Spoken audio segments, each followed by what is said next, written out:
여러분 안녕하십니까? 2021학년도 고교학점제 연구학교 성과 발표에 함께해 주신 여러분 진심으로 환영합니다. 먼저 인사드리겠습니다. 저는 이 소중한 자리 사회자로 함께하게 된 아나운서 이승희라고 합니다. 여러분 반갑습니다. 네, 저도 이 뜻깊은 자리 사회자로 함께할 수 있어서 굉장히 영광스럽게 생각이 됩니다. 지금부터 진행이 될 성과 발표에 1부와 2부로 나누어서 오늘은 오후 5시까지 진행이 됩니다.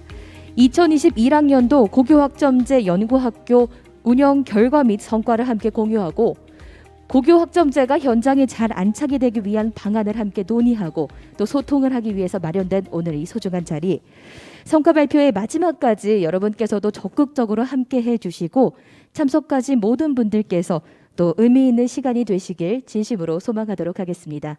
그럼 지금부터 본격적으로 시작하겠습니다. 첫 시작은 인사 말씀과 환영사가 준비가 되어 있는데요. 두 분께서 준비를 해주셨고 영상으로 준비를 해주셨다고 합니다.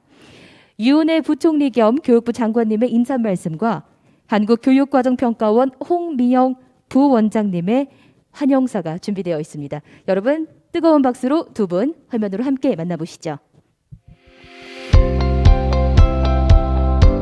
안녕하세요. 부총리 겸 교육부 장관 유은혜입니다.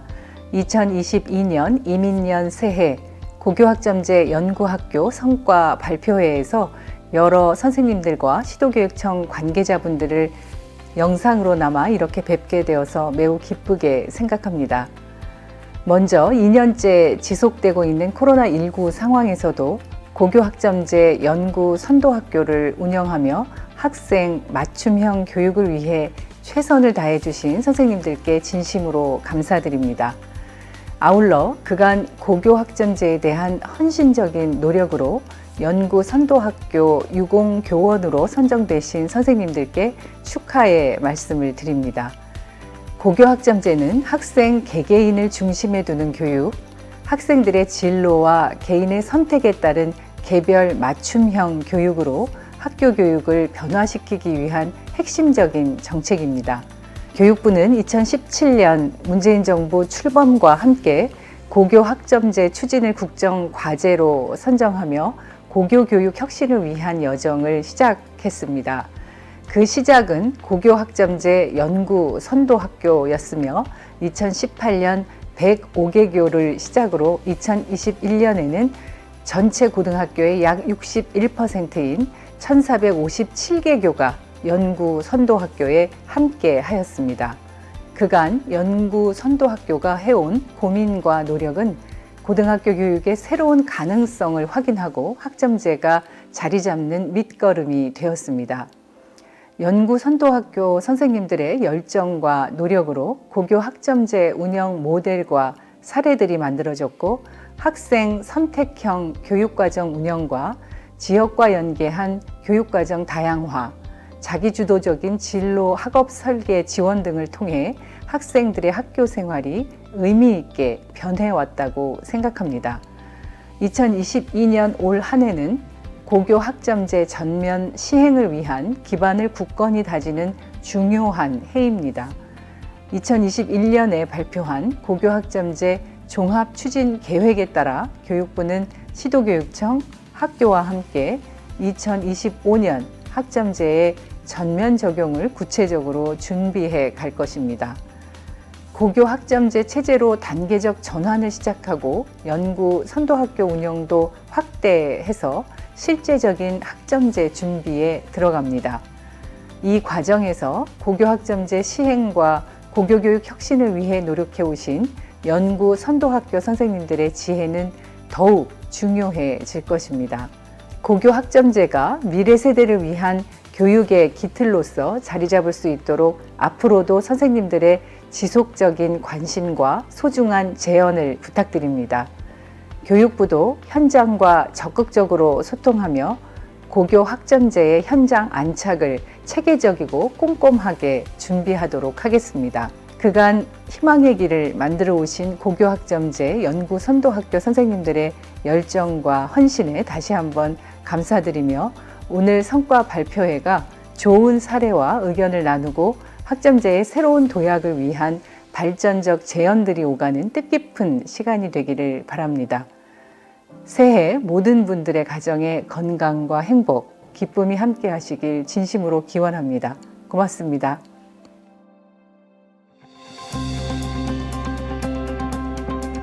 안녕하세요. 한국교육과정평가원 원장 직무대리를 맡고 있는 부원장 홍미영입니다. 새해 복 많이 받으십시오. 2021학년도 고교 학점제 연구선도학교의 운영과 성과를 공유하고자 하는 이 자리를 진심으로 축하드립니다. 한 분 한 분 얼굴을 뵙고 인사를 드려야 마땅하겠지만 이렇게라도 만나 뵙게 되어 정말 반갑습니다. 우선 선생님들 및 시도교육청 관계자들 분들의 노력에 깊은 감사의 말씀을 전합니다. 정말 수고 많으셨습니다. 한국교육과정평가원에서는 2018년부터 고교학점제 도입을 지원하기 위해 다양한 정책 연구와 사업을 수행해 오고 있습니다. 2018년에 고교학점제 연구학교 운영 안내서를 시작으로 학교 교육과정, 공동교육과정, 진로 학업 설계 지도, 졸업제도, 성취평가제 운영 등 고교 학점제를 안착하기 위한 교육과정, 교수학습, 그리고 평가 전반의 변화에 대비해서 연구를 진행해 오고 있습니다. 이러한 연구와 사업을 수행함에 있어서 고교학점제 연구 선도학교를 비롯해서 많은 선생님들의 참여와 협조가 무엇보다도 고마운 일이었습니다. 때로는 현장에서의 우려도 공유해 주셨고, 때로는 질타도 해 주셨고, 때로는 함께 헤쳐나가 보자고 다짐도 했었습니다. 그러한 경험이 축적되어서 드디어 올해 고교학점제가 단계적인 이행 시기를 맞이하게 되었습니다. 2025학년도의 본격적인 적용과 현장 안착을 위해서 앞으로도 부족한 점은 메우고 또 보완하는 시간을 가지면서 매진하도록 하겠습니다. 고교학점제는 교육의 패러다임을 근본적으로 바꾸는 출발점이라고 할 수 있습니다. 고교학점제는 교사와 학생을 교육의 주체로 세우고 이러한 주체들 간의 협력과 성장을 지향하는 교육을 의미합니다. 학생은 적극적이고 능동적인 학습자로서 자신의 진로와 삶을 위해서 적극적으로 탐색하고 학업을 설계할 수 있습니다. 교사는 단순한 지식의 전달자가 아니라 교육과정, 수업, 그리고 평가에 이르기까지 교육 전문가로서 주도적으로 교육과정을 설계하고 학생의 진로와 학업 설계를 도울 수 있습니다. 그리고 학교는 학교와 지역의 여건과 환경에 맞게 다양하고 자율적인 교육과정을 구성해서 학교만의 특색을 살려나갈 수 있습니다. 물론 이러한 교육 현장을 구현하기 위해서는 무엇보다도 선생님들의 노고가 가장 중요하다고 할 수 있겠습니다. 그 노고가 없다면 고교학점제 연구선도학교의 성과를 공유하는 이 자리도 있을 수 없기에 앞으로도 무엇보다 이 점을 명심하도록 하겠습니다. 오늘 이 자리는 한국교육과정평가원이 다양한 고교학점제 연구와 사업을 수행하는 데 큰 도움을 주신 분들과 함께 그 산출물을 공유하는 자리입니다. 참석해 주신 선생님들께 다시 한번 깊은 감사를 드립니다. 앞으로도 더욱 선생님들의 고견에 귀 기울이도록 하겠습니다. 새해 더욱 건강하시고 행복하시기를 진심으로 기원합니다. 감사합니다. 네, 고맙습니다. 멀리서나마 두 분께서 힘이 되는 격려의 말씀을 보내주셨는데요. 유은혜 부총리 겸 교육부 장관님, 그리고 한국교육과정평가원 홍미영 부원장님께서 오늘 진행되는 성과 발표의 취지도 다시 한번 되짚어 주신 것 같습니다. 학생의 진로에 따른 개인 맞춤형 교육을 추진하기 위한 고교 학점제를 실행한 연구학교의 고민과 그 노력의 시간들을 확인할 수 있는 시간인데요. 여러분께서도 저희와 끝까지 함께해 주시고 또 다양한 의견을 공유하고 또 새로운 인사이트도 얻어가실 수 있는 뜻깊은 시간이 되시길 바라겠습니다. 고맙습니다. 이어서는 2021학년도 고교학점제 연구선도학교 유공 교원 표창 수여식이 진행이 되겠습니다. 오늘 수상의 영예를 안으신 분들은 총 73분이라고 합니다. 어떤 분들께서 고교 학점제를 위해서 노력을 해주셨고 또 수상의 영예를 안으셨는지 여러분 매우 궁금하시죠? 저희가 영상으로 준비했습니다. 큰 박수와 함께 지금 바로 만나보시죠. 박수 부탁드리겠습니다. 2021학년도 고교 학점제 연구 선도학교 유공교원 표창 고교 학점제 기반 조성 및 학생 성장 중심 교육 실현에 기여하여 장관 표창장을 받으신 유공교원 선생님들을 소개합니다. 서울 김철웅 선생님, 정혜진 선생님, 한창훈 선생님, 강지혜 선생님, 송현우 선생님. 부산 광명훈 선생님, 박현일 선생님, 이우석 선생님, 신소희 선생님, 고희정 선생님.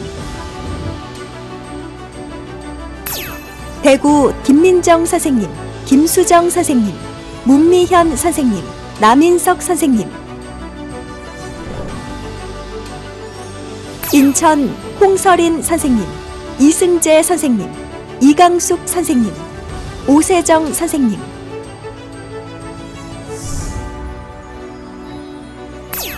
광주 김나나 선생님, 정순성 선생님, 최옥경 선생님. 대전 김희영 선생님, 이충섭 선생님, 오은정 선생님. 울산 조은희 선생님, 문덕 선생님, 강미연 선생님. 세종 정윤화 선생님, 송솔 교육행정주사부님.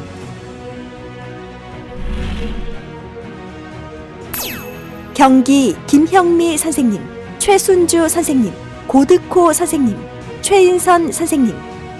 정용길 교감 선생님, 황순영 선생님, 김은혜 선생님, 조순영 교감 선생님. 이수윤 선생님, 김희욱 선생님, 오세환 선생님, 이은선 선생님. 강원 최승주 교감 선생님, 전윤혜 선생님, 박혜민 선생님, 이은하 장학사님. 충북 이지윤 선생님, 유용모 선생님, 이종택 선생님, 백남옥 선생님.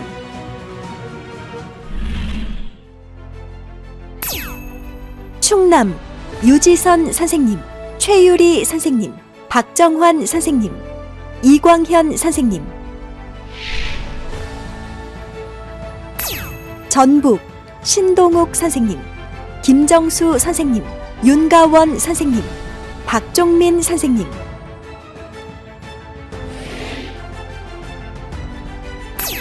전남 정다정 선생님, 이선진 선생님, 김은호 선생님, 이재웅 선생님, 양지희 선생님.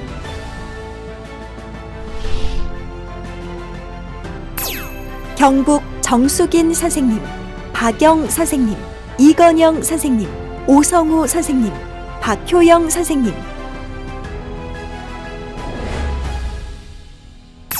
경남 추행옥 교감 선생님, 김민지 선생님, 박지연 선생님. 제주 김지선 선생님, 김지영 선생님, 김동은 선생님.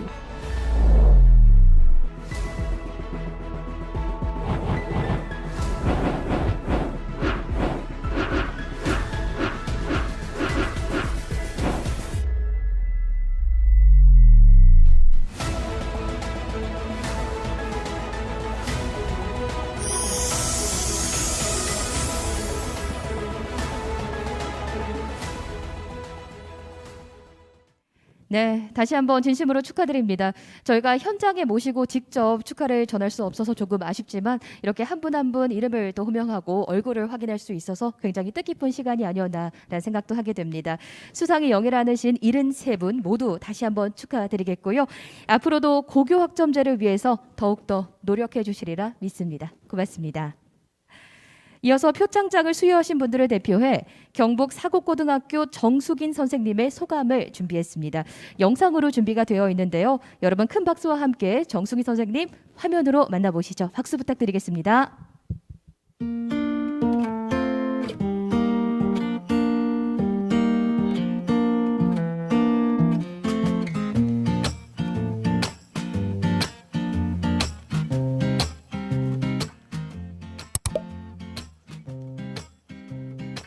네, 사실 저는 고교학점제에 대해서 전혀 모르던 상태에서 교육과정 부장 업무와 연구학교 업무를 동시에 맡게 되었습니다. 그래서 2년 동안 정신없이 달려온 저에게 이 상은 힘든 순간을 잘 이겨냈다고 주는 칭찬과 위로같이 느껴집니다. 그리고 저보다 훌륭한 선생님들이 많으신데 이렇게 대표로 뽑히게 되어서 굉장히 몸둘 바를 모르겠습니다.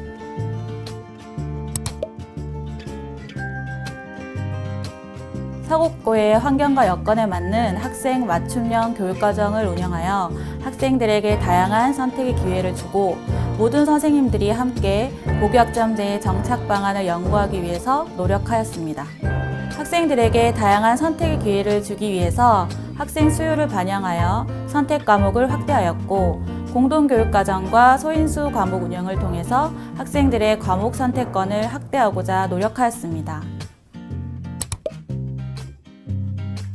선택 과목이 많다 보니 선생님들 중 수업 시수가 많아지는 경우가 많았고요. 소인수 과목을 개설할 때 전문 교과의 경우에는 강사를 구하기가 쉽지 않았습니다. 또 연구학교 업무와 수업을 병행하다 보니 많이 바빴지만 전문적 학습 공동체 활동을 통해서 수업에 대해 많이 배울 수 있었고 연구학교 운영을 통해 학생들이 변하는 모습을 보면서 보람과 의미를 찾을 수 있었습니다. 고교학점제 환경 구축, 코로나 상황에서의 원격 수업, 사곡고의 교육과정 운영 사례를 널리 알리고자 다른 학교에 연수를 하러 가기도 하고 본교의 견학을 요청하는 학교가 있으면 안내를 해드렸습니다. 지금까지 총 50여 군데 학교에서 다녀갔습니다.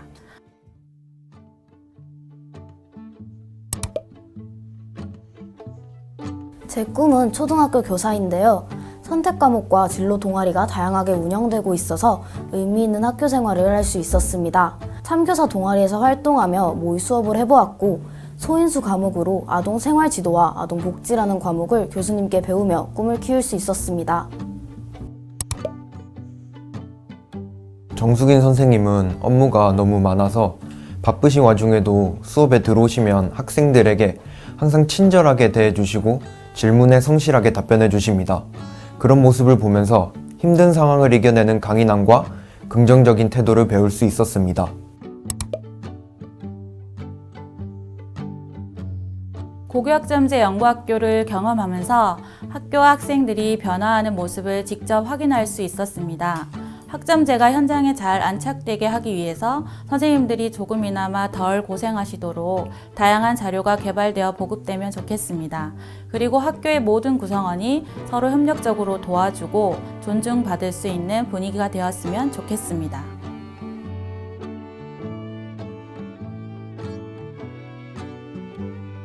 고교학점제 화이팅!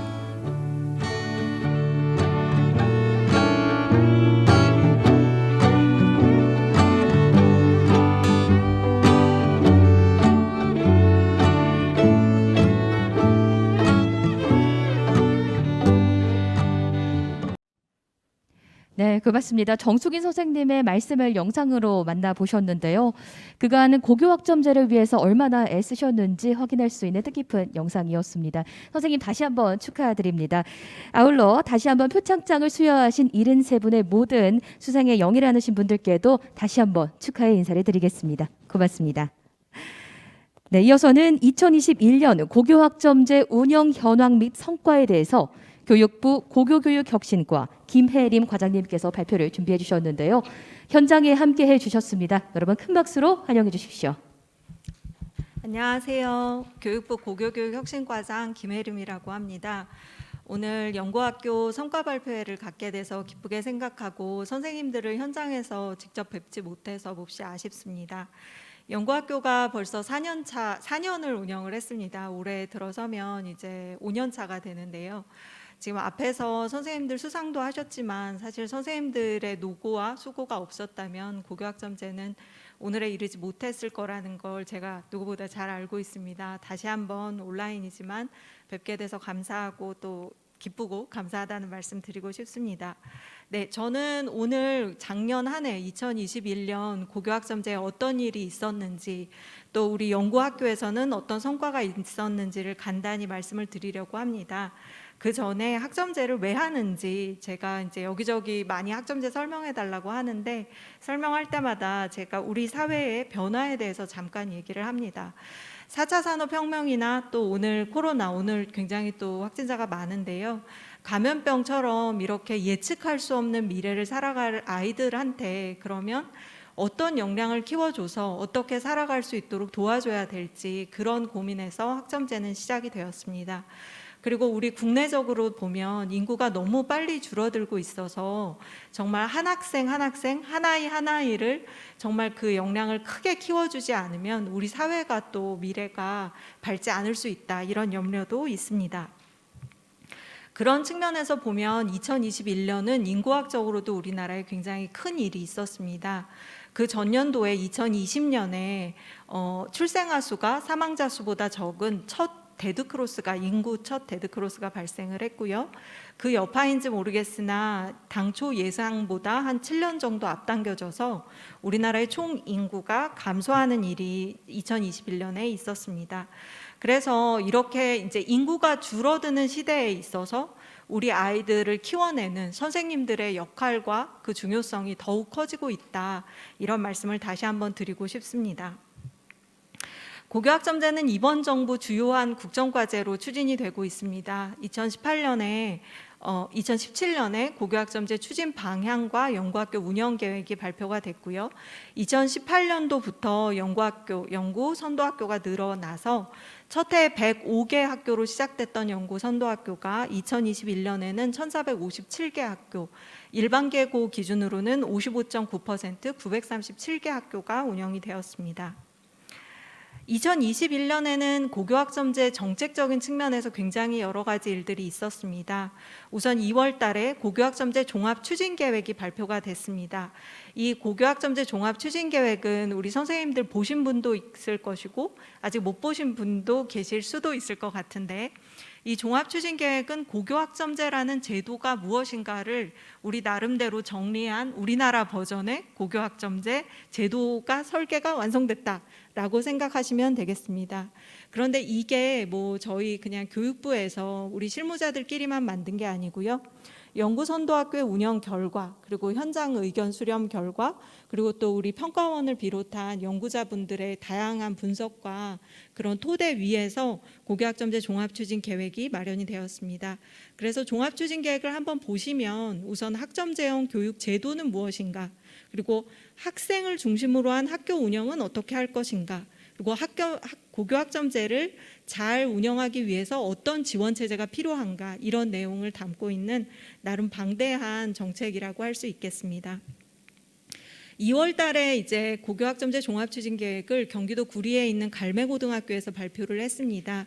그러고 나서 언론에서 굉장히 다양한 보도가 있었고 어찌 보면 우리 학교가 많이 변해왔다라는 거를 언론인들도 국민들도 잘 모르고 있다가 종합추진계획이 발표되면서 각종 보도에서 이 고교학점제로 인해서 학교 교육이 얼마나 달라질 것인가에 대한 다양한 보도가 있었습니다. 그렇지만 동시에 학점제를 잘 하기 위해서는 여러 가지 또 개선 과제도 있다라는 지적도 있었습니다. 예를 들면 우리 선생님들 많이 염려하시고 계실 대입제도라던가 교원 수급 문제, 그리고 지역 간의 격차는 어떻게 할 것인지 이런 지적들이 있었고요.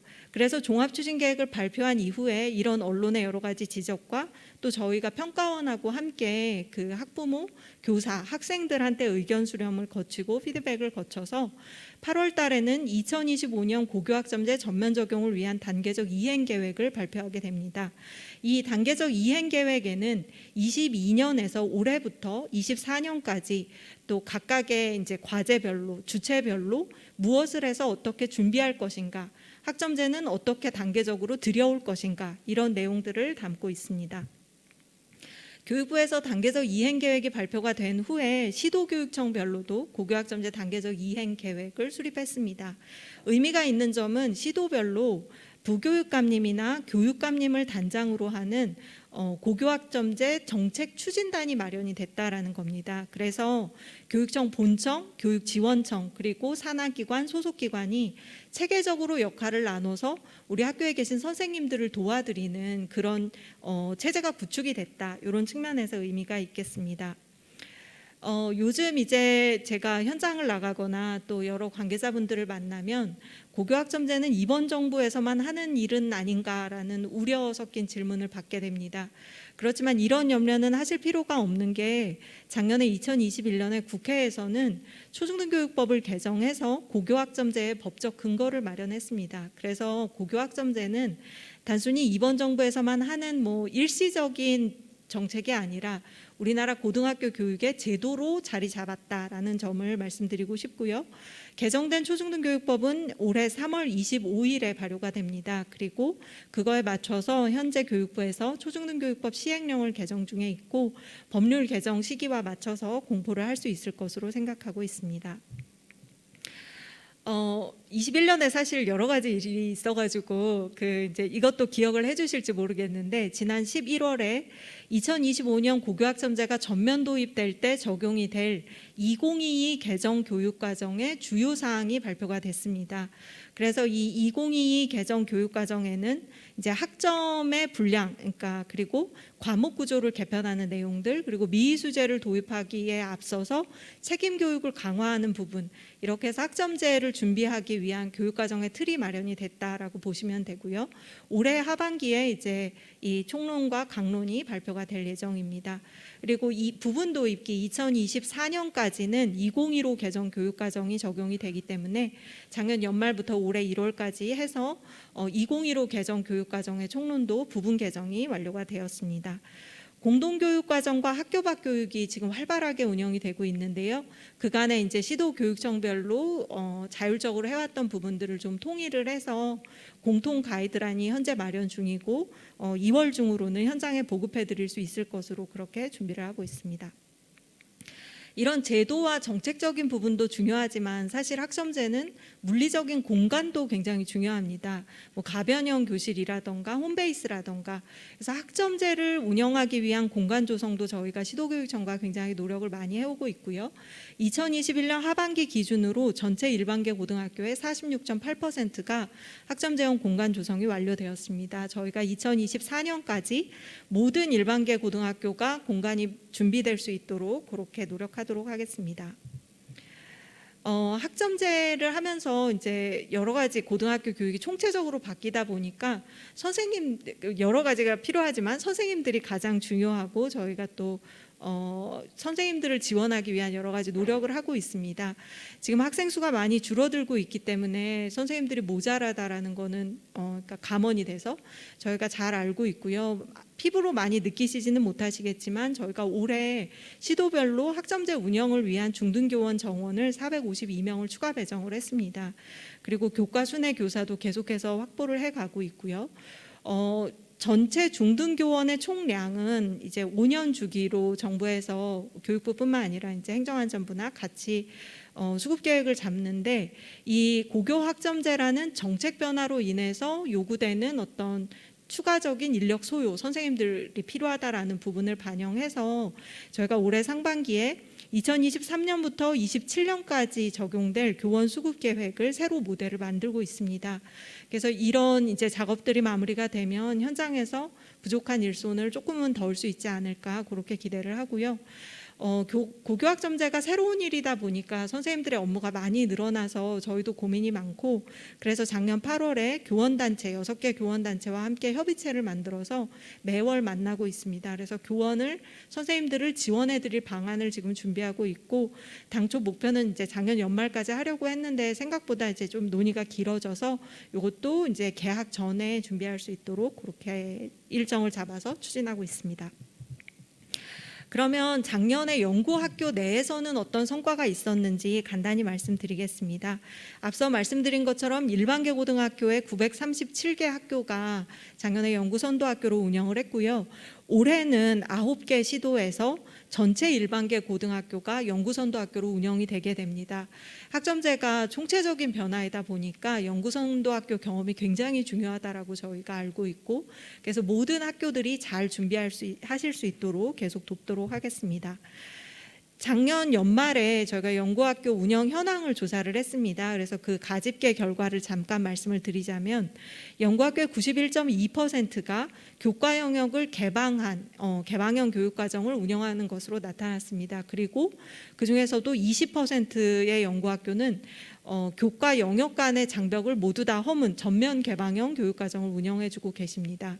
그리고 이런 노력에 힘입어서 학생들이 선택해서 듣는 과목의 이수 단위수는 지속적으로 늘어나고 있고요. 현재 2015 체제에서 180학점 중에서 180단위죠. 180단위 중에서 80단위 정도는 학생들이 선택해서 듣는 것으로 그렇게 파악이 됐습니다.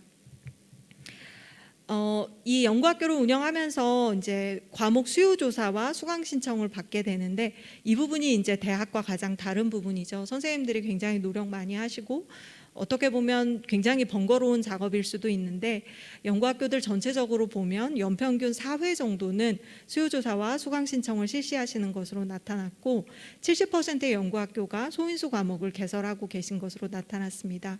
공동교육과정이 굉장히 많이 늘어서 전국적으로 보면 온라인, 오프라인 한 5천 과목 정도가 운영이 되고 있고요. 연구학교는 그중에서도 90% 가까운 학교들이 온라인이나 오프라인 공동교육과정에 참여를 하고 계십니다. 이 학점제가 학교 안에서만 교육과정을 운영하는 게 아니라 바깥으로 외연을 넓히다 보니까 저희가 2020년도부터 고교학점제 선도지구를 운영을 해오고 있습니다. 작년에는 총 전국적으로 34개 지구 742개 학교가 참여를 했고요. 지역기관은 312개 기관이 참여를 했습니다. 그래서 고등학교 교육의 어떤 외연이 넓어지고 있다, 이런 부분을 저희가 확인할 수 있었고요. 연구학교 얘기로 다시 돌아오자면 연구학교에는 교육과정 부장이나 진로전담 선생님들, 담임 선생님들 이런 분들이 다 같이 모여서 협업하는 교육과정 이수지도팀을 구성하시도록 저희가 안내를 하고 있습니다. 작년에 연구학교의 93.4%의 학교들이 이 교육과정 이수지도팀을 운영한 것으로 나타났고요. 이후에 또 사례 발표에서 들으시겠지만 이런 교육과정 이수지도팀을 통해서 학교 안에 굉장히 협업하는 문화, 협력하는 문화가 조성이 되고 있다라고 생각이 들고, 저희가 사실 이런 이제 여러 선생님들이 모여서 같이 일하시다 보면 갈등이 생길 수도 있는데 우리 연구학교 담당 선생님들이 고생이 굉장히 많으시다라는 걸 저희가 알고 있습니다.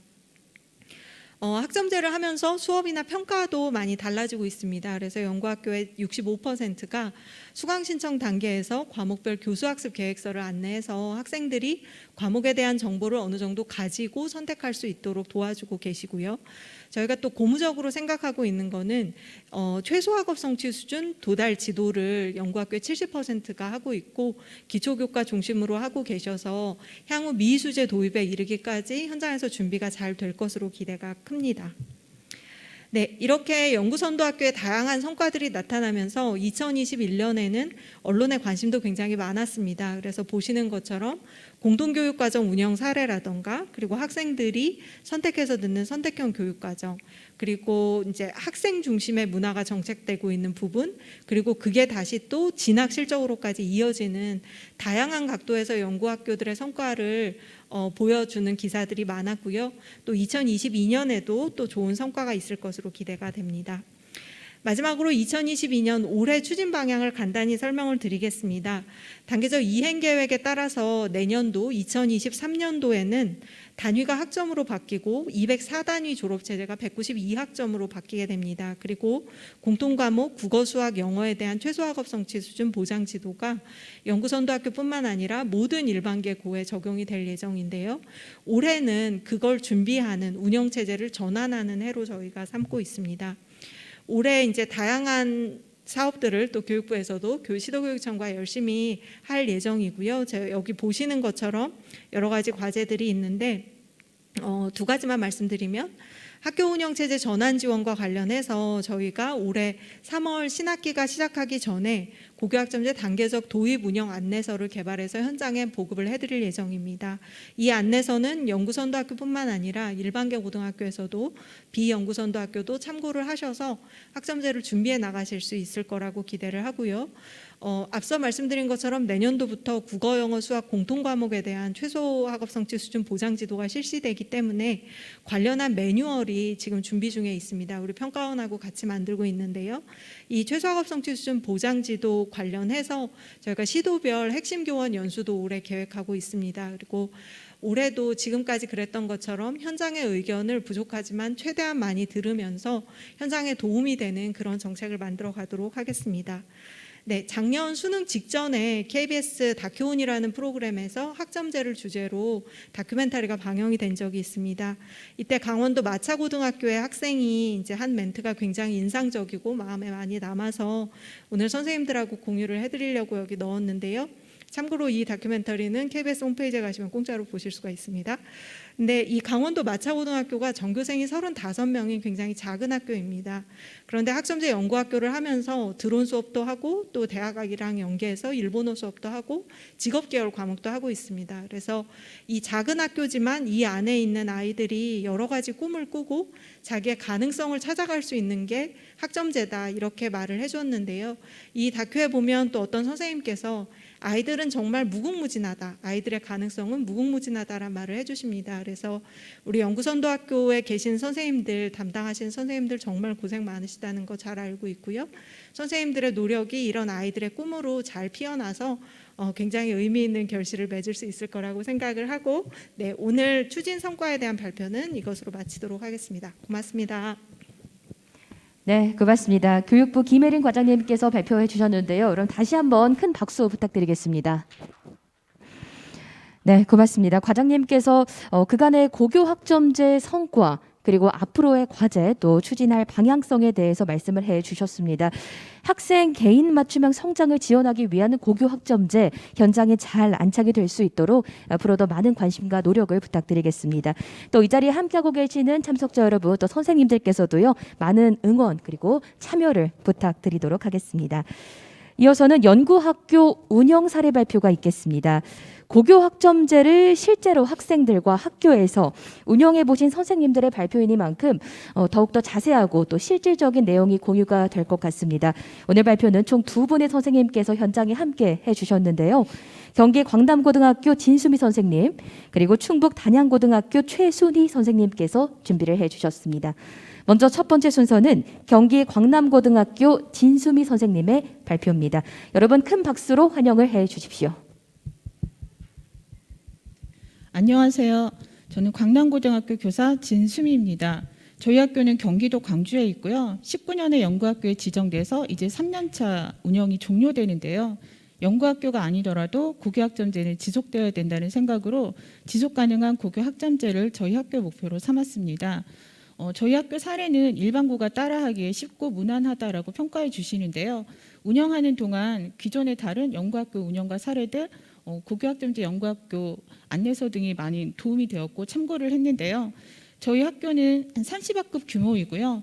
교육과정을 먼저 설명드리면 선택과목 다양화를 위하여 학교 지정 과목을 축소하고 학생 선택권을 확대하기 위해서 1학년의 공통과목, 체육, 수능의 공통 과목들을 학교 지정으로 하고 그 외 나머지 것들은 2, 3학년에 학생 선택할 수 있도록 32과목 90단위를 편성하였습니다. 단계적인 변화를 말씀드리면 18학년도 입학생들에게 수학 과목을 선택하지 않을 권리를 주었고요. 19학년 입학생들에게는 기초 과목을 선택할 수 있는 권리를 주었습니다. 19학년 입학생들부터 3학년 선택 과목의 단위수를 3단위로 통일하여 22학년 입학생들부터는 과목 간의 경계 없이 태고, 택사 선택할 수 있도록 편성하였고요. 선택 과목에 따라서 타임형 이동 수업을 운영하고 있는데 2학년은 9시간, 3학년은 창체 4시간을 제외하고 전체 이동 수업을 하고 있습니다. 전체 이동 수업을 하고 있다 보니 반편성의 의미가 없었고 시간표나 학급 편성이 훨씬 더 수월해졌습니다. 선택 과목에 따른 수강 학급별 인원수를 보면 저희는 3학년 10타임을 5타임씩 묶어서 한 타임당 10반씩 선정했기 때문에 공강이 없고요. 어떤 반은 38, 어떤 반은 12명이기도 하고 과학과 수학은 인원수는 적어도 학급수를 고정해서 교사들의 시수를 확보하고자 하였습니다. 선택 과목에 따라서 수업을 지정하다 보니 사회문화는 3학년 3반에서 경제수학은 3학년 4반에서 3학년 2반 교실에서는 생활과 윤리, 언어와 매체 수업이 이루어지다 보니 모든 교실이 교과교실제 역할을 하게 되었습니다. 다과목 교사 현황을 보이면 저희는 최대 3과목 교사 3명인데요. 3학년에 3단이 5타임으로 최대 15시간이 가능해지다 보니 한 과목 교사는 늘고 2과목 교사는 오히려 감소하였습니다. 이공계열 학생들을 위하여 프로그래밍 화학실험, 생명과학실험을 소인수 주문형 강좌로 운영했는데요. 프로그래밍 학생들의 수요가 증가하면서 180단위 안으로 편성하였습니다. 2018년부터 공동교육과정을 운영했는데요. 체육전공 실기 기초를 180단위 안으로 가져오면서 2021년에는 공동교육과정 거점교육을 운영하지 않았는데요. 저희는 180단위 내에서 교육과정 다양화를 하고 주문형과 공동교육과정을 줄여보자가 목표였는데요. 반면에 지역 내에서는 공동교육과정이 활성화되면서 저희 학교가 갖고 있는 딜레마가 되었고요. 결국 올해부터 다시 지역 내 오프라인 공동교육과정에 참여하여 컴퓨터 그래픽을 운영하기로 하였습니다. 온라인 공동교육과정에도 아이들이 참여하게 되었고요. 올해부터 학교 밖 공동교육과정으로 연극의 이해, 영상제작의 이해를 청소년 수련관에서 아이들이 수업을 듣게 됩니다. 이 과목은 방과 후가 아닌 일과 시간인 금요일 6, 7교시에 운영되기 때문에 학사 일정 조율이 쉽지 않아서 현재 2학교만 참여하고 있고요. 2학교가 각자 한 과목씩 맡아서 나이스 처리와 학생들의 안전 지도를 하는 거점학교 역할을 맡아 하기로 하였습니다. 선택 과목에 따라서 학생들의 인원수가 다양하다 보니 다양한 인원수의 공간이 필요했는데요. 19년에 먼저 35명 이상이 수업할 수 있는 공간을 위해서 교직원 식당과 복도 공간을 제2외국어실과 국제사회실로 변경하여 리모델링하였습니다. 소인수 학생들의 15명 이하 수업 공간을 위해서 사회교과실, 국어교과실, 수학교과실을 저희가 리모델링해서 조성했고요. 틈새 공간을 활용해서 학생들에게 쉼터를 제공하고자 피아노 작품 전시 공간, 교과서 탐색 공간, 진로 상담, 멘토멘티를 할 수 있는 공간, 자판기가 있는 휴식 공간, 베란다가 있는 공간, 생태 학교 숲도 조성을 하였습니다. 여기까지는 학교가 주도해서 학생들에게 필요한 공간을 만들어 준 것이었는데요.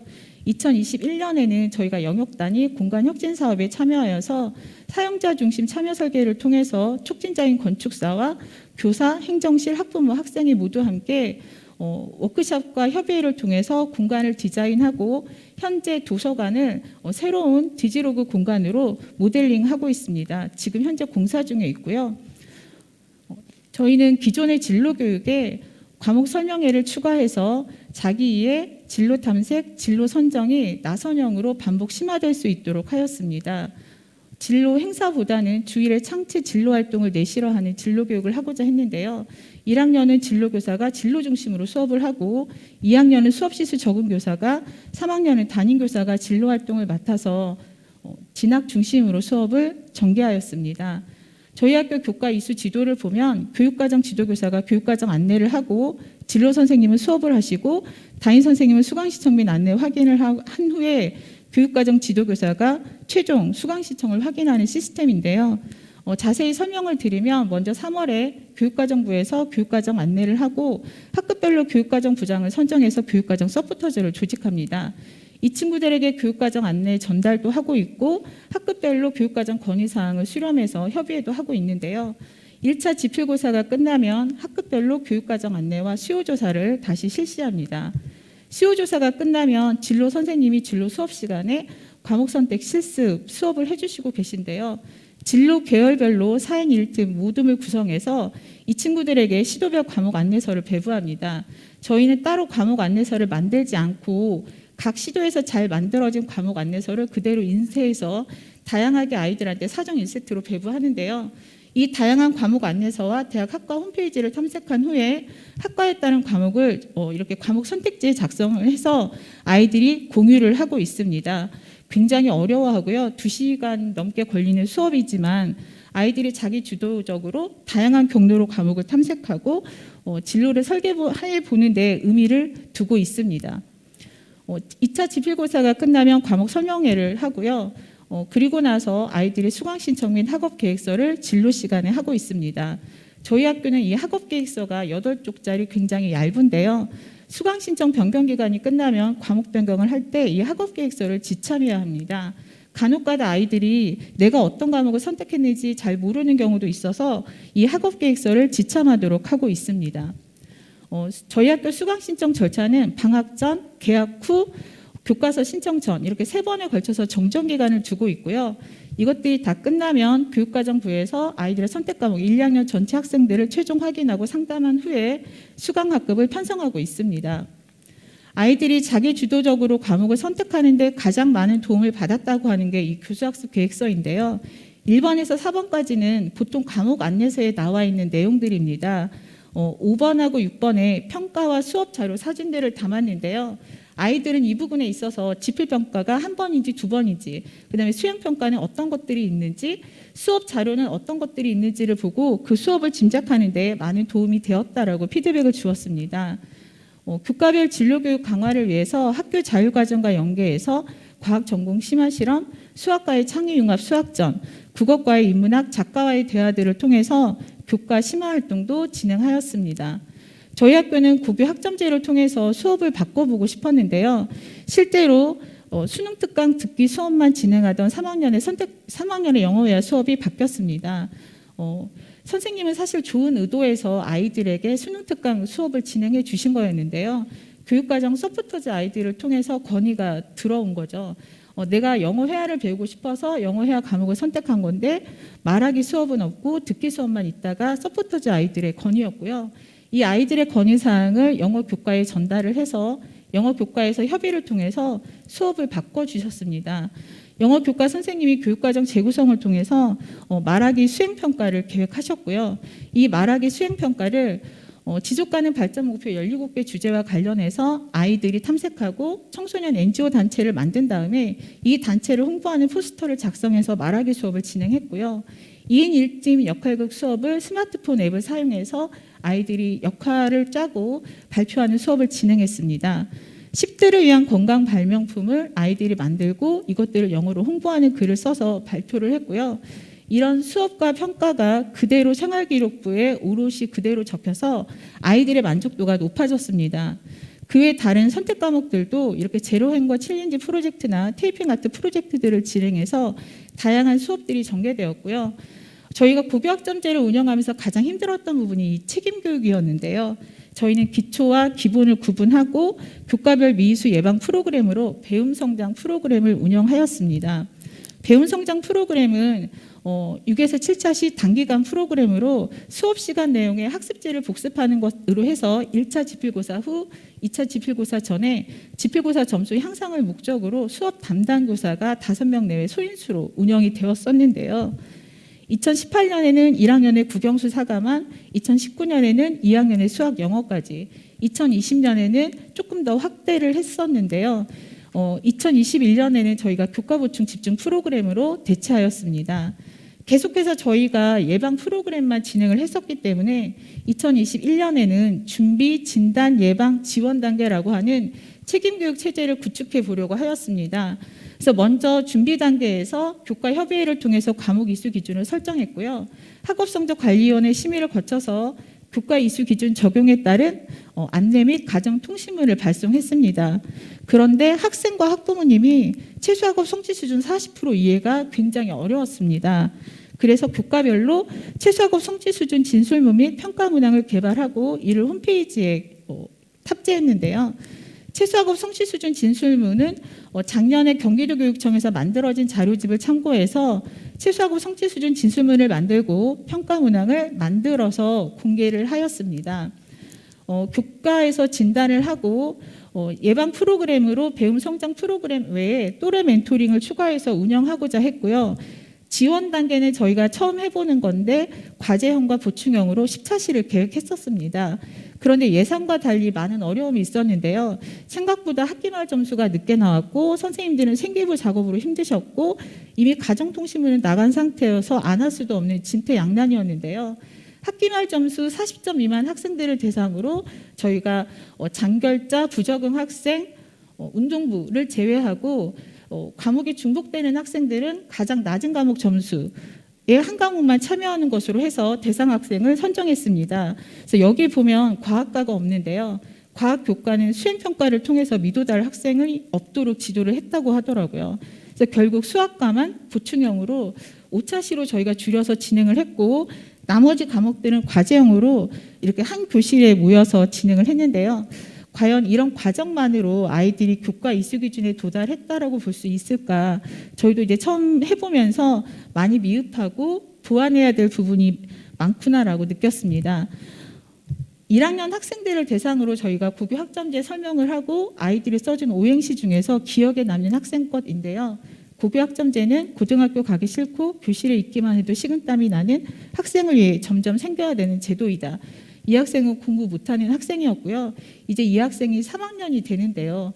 과연 이 친구가 기대한 만큼 저희 학교가 고교 학점제를 제대로 잘 운영하고 있었을까? 많은 반성과 성찰을 하게 됩니다.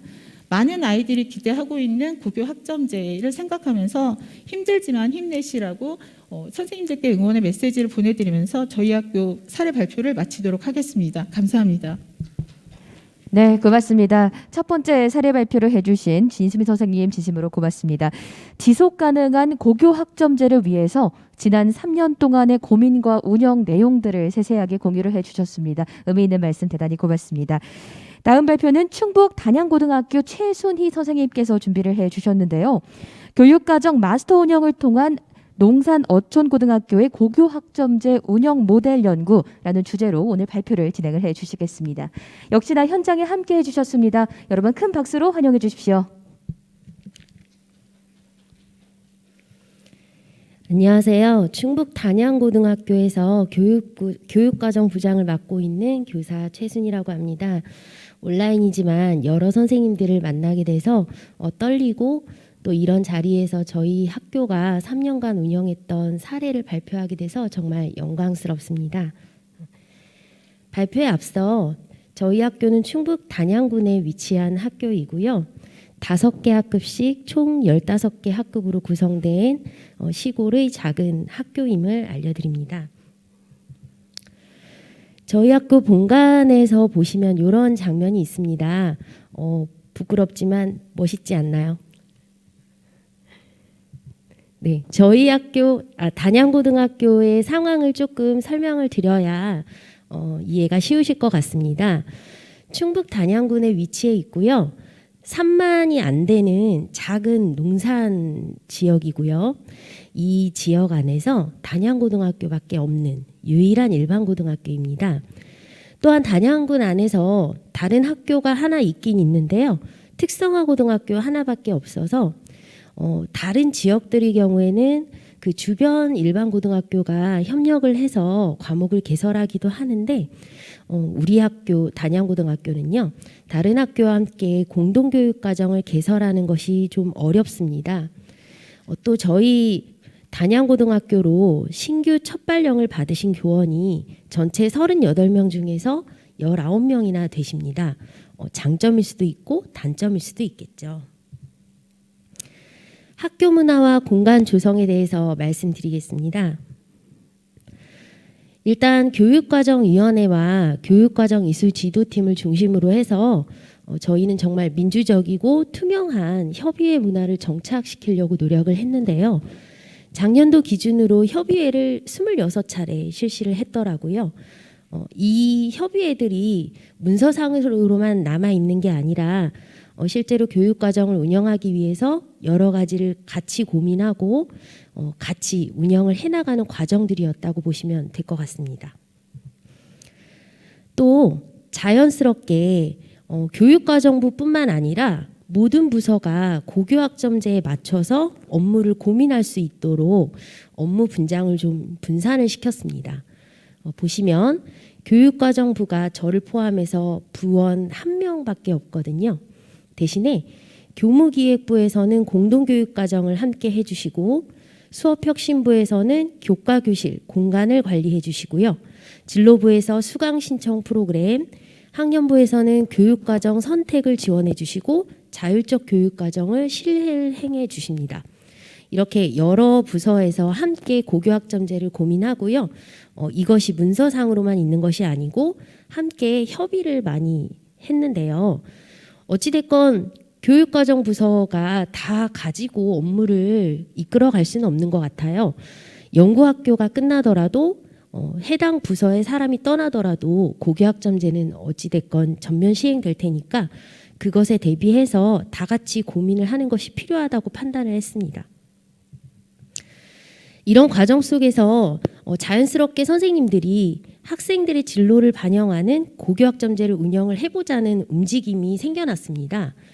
교육과정부서가 끌고 간 거 아니고요. 지금 보이시는 사진은 선생님들이 자발적으로 진로에 따라 학생들을 지도하기 위해선 우리가 먼저 알아야 되지 않을까라는 고민에서 과목마다 어떤 학과를 가기 위해선 어떤 과목을 듣는 게 좋을까 미리 모든 별로 실습을 하는 장면이고요.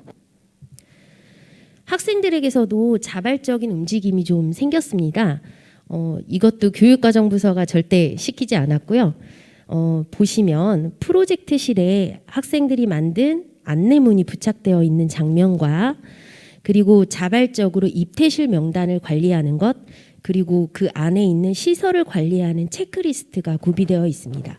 아이들이 지속적으로 검토하고 내용을 관리하는 모습들입니다. 연구학교를 운영한 2019년도부터 2021년도까지 3년 동안 지속적으로 공간을 조성하였습니다. 1년 차 때는 와이파이 2개 교실을 설치하였고요. 소규모 프로젝트실과 2층 학생 열린학습실 그리고 4층에 미디어실을 구축하였습니다. 2년 차 때는 학생들의 교과 활동 성과물을 전시할 수 있는 담백 갤러리를 설치했고요. 전체 교실에 범랑 칠판이랑 빔 프로젝터를 설치하고 저희가 남녀 공학이다 보니까 복도 공간에 탈의실을 설치하였습니다. 그리고 온라인 공동교육 과정을 수강하는 학생들이 많은데요. 아이들이 좀 더 편하게 수강할 수 있도록 온라인 학습실도 설치하였습니다.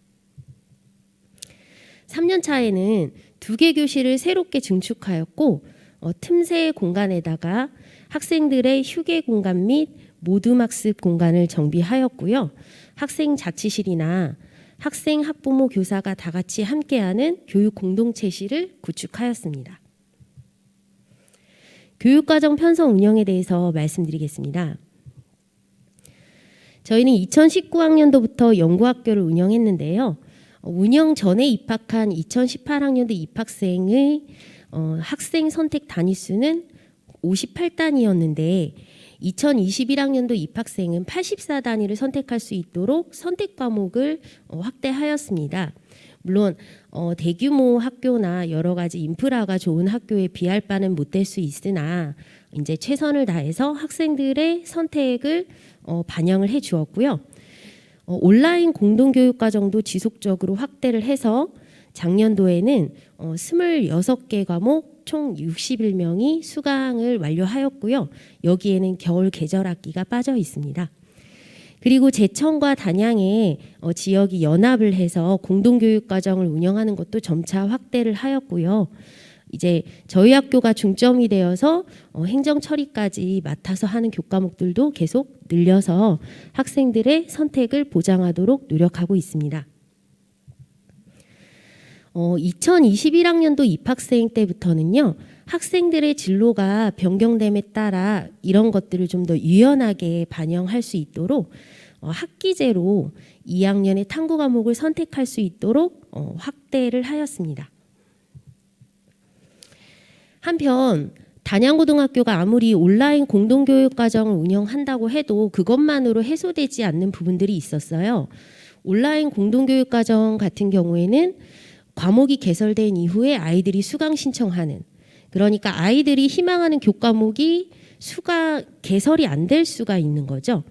또한 온라인이기 때문에 아무래도 수업의 내용이나 방법 등이 좀 제한적일 수밖에 없을 텐데요. 이런 것들을 좀 극복을 해보고자 지역의 인프라를 최대한 활용하려고 노력을 했습니다. 그래서 가까운 지역 대학교에 이제 먼저 저희가 문을 두드리고 요청을 해서 저희 학교에 이러저러한 학생 수요가 있으니까 대학교는 여러 가지 학과가 있고 교수님들이 많으시지 않습니까? 요런 과목들 개설해 주실 수 없나요? 라고 말씀을 드려서 허락을 받아서 저희가 이제 2020학년도 2학기 때부터 요 대학교 개설 교육과정을 운영을 했고요. 수요일에 버스로 다 같이 이동을 해서 2단위 무학년제로 저희 학교 학생들만 이렇게 운영을 하고 있고요. 3개 과목을 운영을 했습니다. 개강식도 하고 마지막에는 교수님들이 장학금도 주셨습니다. 또 저희 지역만의 특색을 반영한 교육과정을 개발을 했는데요. 충북 북부 지역에 특색이 있지 않습니까? 이제 제가 전공 교과 지식이 조금 부족하기는 하지만 충북 북부 지역의 지리적, 자연적, 문화적인 특색을 쭉 다 반영을 해서 매력적인 커리큘럼을 개발을 했고요. 이제 해당 과목은 지역이해라는 과목으로 우리 지역의 신소재 연구소 전문가와 단양군청, 단양교육지원청이 다 함께 협력을 해서 2단위로 운영을 했습니다. 24시간은 온라인으로 하고 10시간은 대면이나 지역 체험 이런 식으로 운영을 해서 단양고뿐만 아니라 제천고등학교, 제천상고 그리고 세명고 이렇게 해서 총 11명이 수강을 했습니다. 한편 위탁과 진학의 경계에 있는 학생들이 있습니다. 단양고등학교는 유일하기 때문에 이러저러한 학생들이 다 입학을 하는데요. 그중에서 이렇게 경계에 있는 학생들 그리고 그 아이들의 미용 계열 진로 탐색을 돕기 위해서 헤어 미용이라는 교과목을 운영을 했습니다. 물론 한시적이기는 했지만 이 한시적인 것도 사실은 개설이 안 되다가 작년에 개설이 됐었거든요. 학생들이 수강 신청이 없다가 작년에 있었어서 이제 개설이 됐던 건데 헤어 미용과 네일 미용을 융합적으로 해서 커리큘럼을 운영을 했습니다. 지역의 전문가가 오셔서 해주니까 확실히 수업의 질이 다르더라고요. 저희는 물론 협력하는 입장에서 참여를 했지만 아이들의 만족도는 굉장히 높았습니다. 진로와 학업 설계 지도에 대해서 말씀드려 볼게요. 단양고등학교는 아무래도 소규모 학교인 편이겠죠. 그렇다면 대규모 학교에 비교했을 때 진로의 색깔이 다양하지 않으냐? 그렇진 않습니다. 대규모 학교와 비교했을 때 진로의 색깔 물론 다양한데요. 다양하지만 그 각각의 학생이 적은 것뿐이겠죠. 그러니까 이렇게 다양한 진로에 대해서 선생님들이 똑같이 지도를 해야 되는 부담감이 있는데 아무래도 단양고등학교는 학급수가 적다 보니까 배치된 선생님들이 적으실 수밖에 없어요. 그래서 이렇게 적은 선생님들이 여러 개의 진로를 다 설계를 해줘야 된다는 부담감이 있었는데요. 이런 부분을 좀 보완을 하고자 학생 개인이 가지고 있는 진로 학업 설계 역량을 신장하는 방향으로 프로그램을 운영해 보았습니다. 그래서 학생들이 입학을 하고 나면 자기 진로에 따라 교과와 비교과 프로그램을 직접 설계하고 정해진 기준에 도달하면은 또래의 리더 마스터로 인정을 해주는 겁니다. 그래서 진로별 마스터가 되고요.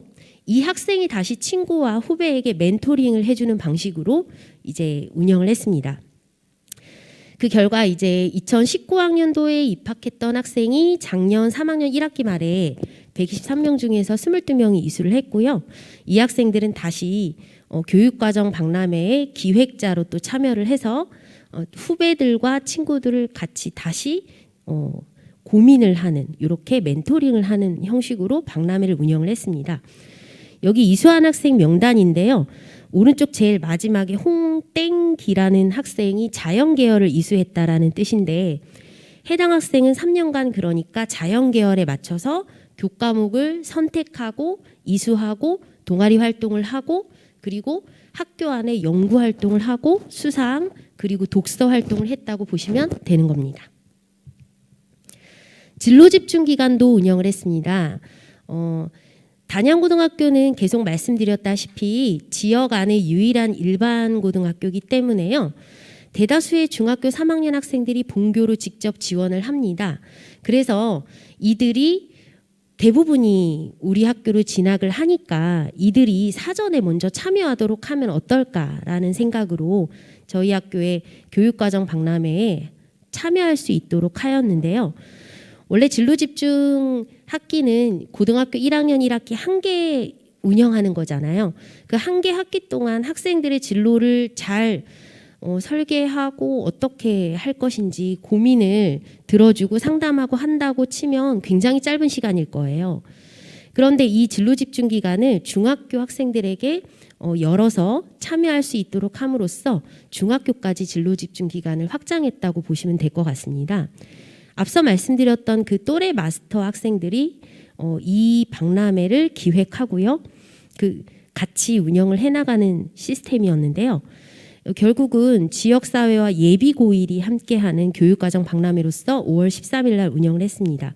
내용으로는 계열별로 교육과정 편성을 어떻게 할 것인지 안내를 하고 학과에 따른 교과목을 어떤 식으로 설계할 것인지 직접 실습을 하고 교육과정 골든벨 그리고 졸업생 및 직업인 진로 특강 그리고 교과 체험 부스를 이제 함께 운영을 했고요.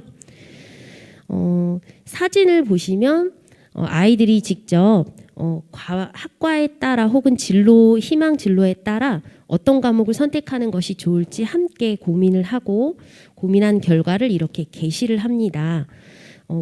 왼쪽 아래 사진 두 개를 보시면 중학교 3학년이 이 프로그램들에 참여를 했는데요. 이 프로그램에 단순히 참여하는 것만으로도 아이들은 미리 고등학교 교육과정이 이런 식으로 흘러갈 것이구나를 예상을 하고 오기 전에 먼저 자신의 진로에 대해서 고민을 할 수 있을 거라고 생각을 합니다. 그리고 그 다음 날인데요. 5월 14일 날 지역 안에 분명히 우리 해당 진로의 선배들이 운영하는 직업처가 있을 거예요. 그 직업처를 저희가 사전에 이제 말씀을 드려서 해당 직업처에 학생들이 직접 참여를 해서 진로 체험 학습을 실시를 했습니다. 오전 한 타임, 오후 한 타임으로 학생들이 나눠서 참여를 했고요. 해서 이렇게 참여한 현황입니다.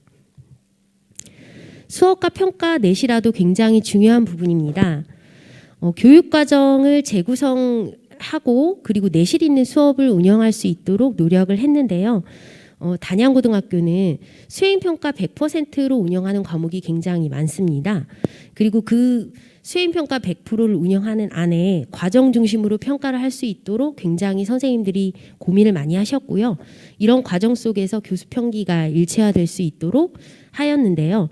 실제로 보이시는 장면들은 수업 자료를 재구조한 장면, 그리고 그러한 다양한 과정 중심 수업을 한 결과물들, 그리고 각 교과 체험 학습과 교과 수업의 학생 주도 수업의 장면들을 실었습니다. 또한 작년도 1학기 말 기준으로 봤을 때요. 지필고사가 2학년은 11과목, 3학년은 12과목 실시해서 고사 4일간으로 운영이 가능했고요. 오후에는 전혀 시험을 운영하지 않았습니다. 최소학업 성취 수준에 대해서도 고민이 많았는데요. 저희는 2019, 20, 21, 3년간 지속적으로 최소학업 성취 수준에 대해서 고민을 했고요.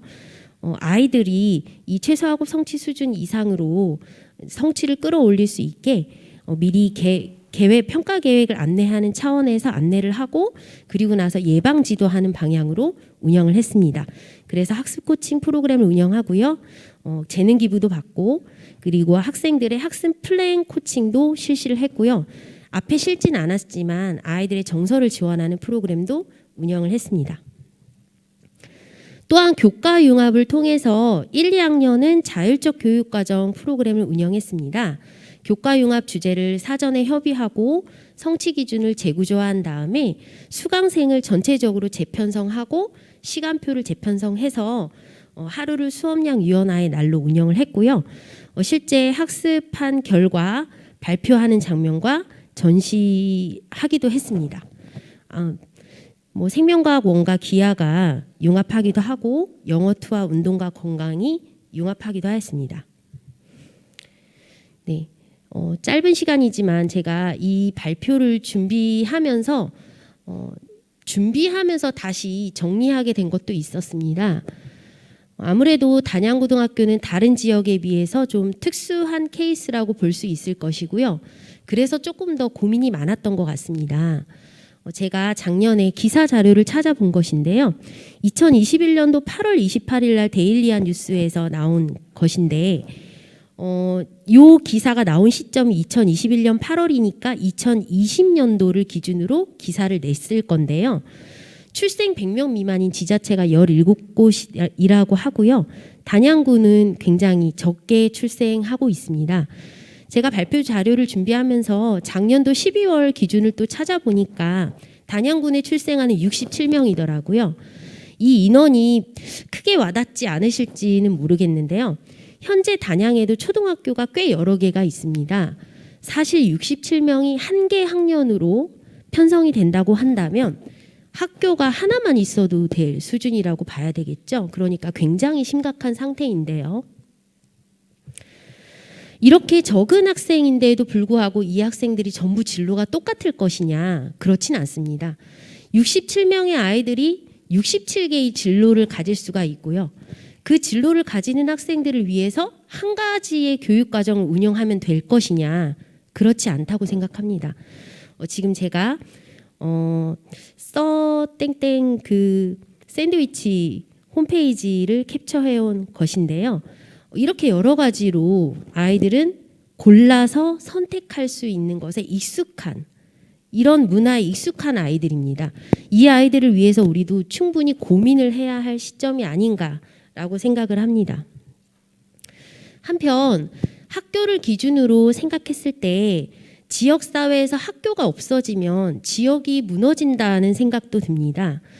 학교의 학년기의 학생을 중심으로 4인 가족이라고 생각을 한다면 젊은 부모와 아이가 그 지역에서 있고 없고가 결정이 되는 거거든요. 젊은 부모와 아이가 그 지역으로 유입되지 않으면 그 지역의 식당이나 학원, 병원 전부 안전하지 못하다고 생각이 됩니다. 그래서 학교를 지키는 것이 정말 지방 해체를 막을 수 있는 유일한 방안이지 않을까라고 생각을 하고요. 이렇게 고등학교를 지키기 위해서라도 그 지역의 특색을 반영해서 매력적인 교육과정을 운영해야지만 지역이 살아남을 수 있지 않나라는 생각을 짧게 해보았고요. 이렇게 작은 학교라고 해도 고민을 해서 운영을 해야지만 진로 설계와 학교 교육 그리고 그 지역의 직업 현장으로 곧바로 연결이 될 수 있는 이런 지역의 상호 보완적인 교육 과정을 운영할 수 있지 않을까라는 생각으로 저의 생각뿐만 아니라 많은 학교 교육 과정 담당자 선생님들의 고민으로 이렇게 발표를 마치도록 하겠습니다. 짧은 발표 들어주셔서 감사합니다. 네, 최춘희 선생님 발표 잘 들었습니다. 농산 어촌 학교의 특성을 반영한 효율적인 고교 학점제 모형을 고민하고 또 어떻게 하면 우리 학생들이 그 변화에 잘 적응을 할 수 있을지 고민하고 또 힘써주신 내용 잘 들었습니다. 고맙습니다. 다음 순서는 고교 학점제 학생 사례 발표가 있겠습니다. 실제 학생들은 어떻게 생각을 하고 또 경험을 했는지 이야기를 들을 수 있는 시간일 것 같은데요. 이번 발표는 고교 학점제 연구학교인 한국교원대 부설고등학교 3학년인 김가은 학생이 준비를 해주셨다고 합니다. 여러분 큰 박수와 함께 김가은 학생 무대로 모시겠습니다. 박수 부탁드립니다. 네, 안녕하세요. 한국교원대학교 부설고등학교 김가은입니다. 그럼 바로 고교 학점제 사례 발표 시작하겠습니다. 먼저 제 꿈에 대한 이야기를 짧게 풀어보려고 합니다. 제 꿈의 변천사는 이렇게 됩니다. 제가 경찰의 꿈을 꾸게 되었던 것은 우리가 보지 못하는 사회의 이면을 이야기하는 한 드라마 덕분이었습니다. 그리고 1학년 2학기 때 제가 경찰이 적성에 맞지 않는다고 생각한 이유로 알게 모르게 드라마와 같은 미디어의 영향을 받고 있었다는 것을 알게 되었습니다. 미디어의 힘을 알게 되고 나서부터 사람들에게 영향을 주는 영상을 만들고 싶었습니다. 그렇게 꿈을 키워가는 중에 특별히 사회적 소수자에 관심을 갖게 되면서 소수자들에게 도움을 주는 콘텐츠를 만들겠다는 목표를 갖게 되었고 지금은 사회적 소수자를 포함해 사회 전반에 대한 관심을 바탕으로 사회적으로 도움이 되는 컨텐츠를 제작하는 시사 교양 PD가 제 꿈입니다. 제 꿈을 실현하기 위한 고등학교에서의 성장 과정입니다. 이렇게 1학년 2학기 때부터 본격적으로 진로 탐색을 해 나갔고 다양한 영상을 만들면서 제 꿈을 키워 나갔습니다. 이제부터 제가 고등학교 때의 선택 과목들을 보실 텐데요. 제가 입학하고 가장 처음 선택했던 과목은 영화의 이해라는 과목이었습니다. 이 과목을 배우면서 학생 단편 영화를 제작해 공모전에 출품하기도 했고 이미지 수업과 같이 영화에 대한 이론 수업도 들을 수 있었습니다. 친구들과 함께 영상을 만들면서 보람을 느꼈고 이 길을 계속 가야겠구나 라는 확신을 갖게 했던 제 인생 과목이었습니다. 2학년 때 저는 사회과제연구와 심화국어를 선택했습니다. 사회과제연구 과목을 통해 청소년들이 소비하는 소셜미디어에 속력할 고정관념 실태를 주제로 탐구를 진행을 하기도 했고 심화국어 과목을 배우면서 영화 시나리오를 구해 분석을 하면서 여성 서사를 다룬 독립영화를 탐구를 하기도 했습니다. 이 두 과목을 배우면서 저는 사회적 소수자를 다루는 콘텐츠를 만들어야겠다고 생각했습니다. 역시 2학년 때도 계속해서 저만의 영상 포트폴리오를 쌓기 위해 영화 기술 과목을 선택해 친구들과 영상을 제작했습니다. 3학년 때는 고전 읽기 과목을 수강을 했는데요. 이 과목을 통해서 소외받는 사람들의 이야기에 주목하게 되면서 결국엔 어떤 매체로 표현하든 이야기가 가장 중요하다는 것을 깨닫게 해준 과목이었습니다. 고전 읽기 과목은 이후에 저의 대학 학과 선택에도 큰 영향을 주었습니다. 교과 외 활동들로는 이러한 동아리 활동들을 했는데요. 언론 미디어 동아리에서 진로가 비슷한 친구들과 함께 프로젝트를 계획해 활동을 하기도 하고 진로 관련 정보를 주고받으면서 함께 꿈을 향해 나아갔던 일이 가장 기억에 남습니다. 저는 학생회 총괄기획부 부서에서 활동을 했었는데요. 학교의 여러 행사들을 기획하고 진행하면서 사람들과 소통하는 방법을 배웠고 동시에 책임감도 기를 수 있었습니다. 고교학점제의 가장 큰 장점은 같은 진로를 가진 친구들과 적극적으로 교류를 할 수 있다는 점인데요. 올해 중앙대 미디어학과에 진학하는 소정이라는 친구와 함께 프로젝트를 진행을 하면서 나눈 대화들을 카톡 대화 형식으로 제가 재구성을 해봤습니다. 함께 보시겠습니다.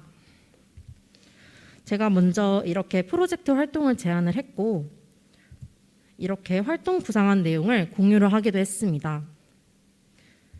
이렇게 친구와 함께 프로젝트를 점점 구체화해 나갔고 같이 수강하는 과목의 담당 선생님께 도움을 받기도 하면서 이렇게 성공적으로 프로젝트를 마칠 수가 있었습니다. 앞으로의 저희 목표를 간략하게 소개드리고 발표 마치겠습니다. 저는 고려대학교 국어국문학과에 진학할 예정입니다. 고전읽기 과목을 통해서 소설과 영상이 이야기를 풀어나가는 방식이 서로 비슷하다는 생각을 하게 되었고 영상의 메시지를 효과적으로 전달하기 위해서는 글로 이야기를 구성하는 방식을 배워야 한다고 생각했습니다. 국문학을 통해 스토리텔링 방식을 배우고 국문학에 담고 있는 메시지를 읽으며 세상을 바라보는 안목을 키우려고 합니다.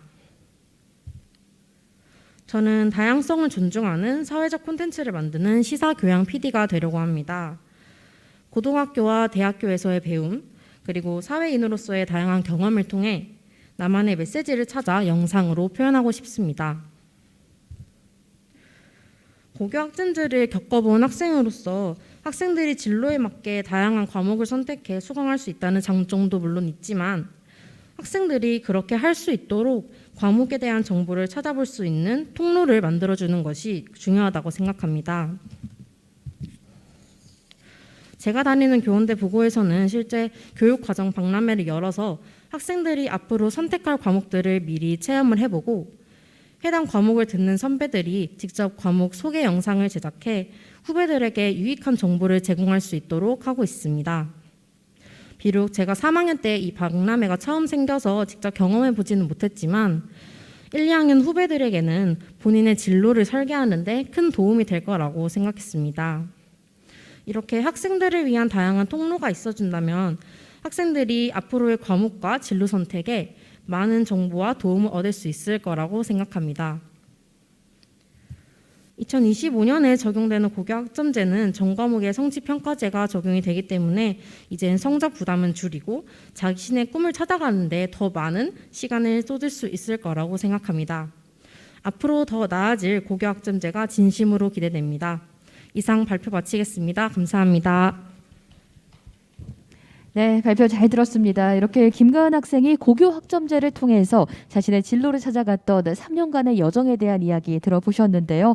다시 한번 소중한 경험을 공유해 주신 김가은 학생에게 감사 인사드리겠습니다. 더 멋진 대학 생활 하시기를 저희도 진심으로 기원합니다. 고맙습니다. 자, 여러분, 이것으로 저희가 준비한 성과 발표의 1부는 여기서 마무리가 됩니다. 저희는 잠시 휴식 시간을 가지시고요. 3시부터 성과 발표의 2부로 다시 인사를 드릴 텐데요.